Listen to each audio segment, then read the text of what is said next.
Good afternoon, everybody. Uneducated Economist here. So I had a few people ask me to do a lumber update video, talk about why lumber prices are moving up to 1,000 per thousand again. Now, this is pretty interesting. This is something that I'm not surprised by. It's something I actually said I wouldn't be surprised if it hit 1,000 per thousand again. I would be surprised if it sticks around at 1,000 per thousand.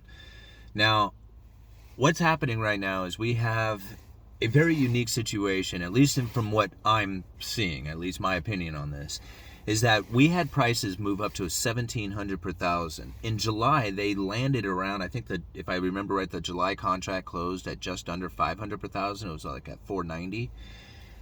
In the middle of summertime, when you see lumber prices at that kind of position, that really gives a lot of people who want to build a home that encouragement, that incentive. They're like, man, lumber prices are down, it's summertime, let's build a home. Well, the time that you make the decision to build a home to the time you actually build is going to be it's going to be like months. Some people could get it done a little sooner than that, but most of the time people are going to have to line up contractors, loans, material. It's going to take like a long time to figure out when it is that you can actually start building this home. So if people were making a decision to build back when lumber prices hit their bottom, then it would make sense that you would have a bigger demand now, because that's how long it takes to actually get into the middle of building a home. Somewhere between, I would assume, a few months, 2-3 months down the road, out to 6 months. That would seem all the way to a year even. But, that would seem like kind of realistic to me, that if you make that decision, that's how long it would take.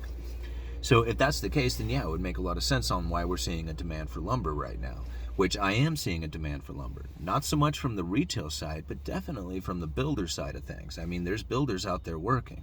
One of the things that I look for is TGI packages. Now, I do retail sales for a living. I don't do like the outside commercial sales or, house package sales. I do the onesie-twosie kind of stuff. I'm the one who special orders doors and windows, tracks down, special moldings and stuff like that. That's my job. But I see, the guys who do the house packages, they're right there with us. And, I go out and I look at the house packages that are coming through the yard. I see the floor packages and the floor plans. And that's what I kind of keep an eye on. It's just like, how many of those am I watching coming through the yard? If there's a lot of those, that's a lot of building taking place, because these floor joists and these floor packages, it's not something we typically stock. In fact, we don't stock it. Most lumber yards special order these things in. And so if you see a lot of these things coming through the yard, then there's a lot of building taking place. It's not as easy to keep track of the framing lumber. Like, you can go out there and look at the yard, and it's constantly revolving with lumber, so it's like you can't tell when or how much lumber you're really going through when it's units are coming in and out.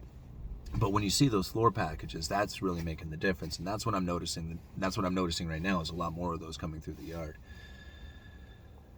So there's a demand kind of out of place. Wintertime is not the time that you would typically see a demand for framing lumber. I mean, this is where people would generally want to be dried in and working indoors, not, trying to work out in the rain, trying to, stand walls and sheet them. But that seems to be the case right now. And I have a feeling a lot of that had to do with the attempted timing of the market when the lumber prices had hit that bottom back in July. So it makes sense that now we would see that demand kicking in. Now, as far as prices moving up to 1,000 per thousand, this is a really unrealistically high number. And a lot of this has to do with what's going on up in Canada. You have the British Columbia area. This is a high-cost producer, and they pump a lot of lumber out of this location. And it's not like, the major supplier of lumber, so whatever happens there dictates what goes on throughout the rest of the industry. It's just that it's enough lumber up there that whatever happens in there will affect the rest of the industry. So if these high-cost producers up there end up shutting down or going into curtailments where they're just not producing as much, if they have forest fires, right now they have flooding, they have a stumpage fee issue too. So a lot of this stuff is all combining up, along with the tariff. That's it, and a tariff on top of it all. So between the floodings, between the stumpage fees that the Canadian government has put on the logs, which is making it more costly for the mills, between the tariffs, between all this stuff that's piling up, it really seems to me that the speculation for higher prices would really be there. And so if you have speculators who've seen what happened before in the lumber market, where it ran up to 1,700 per thousand as fast as it did, it would lead me to believe that there might be a lot of speculation taking place in the markets today based off of that news. Now, time will tell and what will happen. I mean, obviously, if the prices come back down to something realistic, like what I would feel be realistic now would be like a 600-700 per thousand. Now, realistic for a lot of people would be like 300-400 per thousand, but I doubt we'll ever see a consistent 300-400 per thousand in the lumber futures market again. That I doubt. 600-700 per thousand, yeah, that would probably be much more doable. So that's probably what I would look for as far as the industry goes coming into the future, is what's going to take place up there in the British Columbia area. If things start freeing up there, if the stumpage fees may come down, if, for some reason they go back into production in a higher capacity, then I could see the lumber prices really coming down. I think a lot of eyes should be focused in on what's going up there in the British Columbia area. Plywoods have moved up significantly in the last week. So if you are watching this video, want to know whether or not you should be picking up lumber today or tomorrow, I would not hesitate on getting lumber right now if you are going to be needing it in the next few months.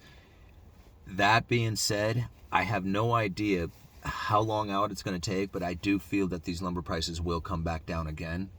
1,000 per thousand is very unrealistic. How long it takes to get there, I really don't know. And again, like these prices in the futures market, it takes a while before you actually see that reflect all the way into the retail market. So a lot of people will be looking at like, 900 per thousand and going, well, I'm still picking up my studs at the regular retail price. Don't wait, because it does take a little bit of time, but it will, start kicking those prices up. So like I said, if you need lumber in the next, few weeks to months, I would not hesitate picking it up, especially if you can store it for a little while. But again, after that, who knows? Let's see. What else can I add to that? I guess that's it. Uneducated Economist. You guys let me know.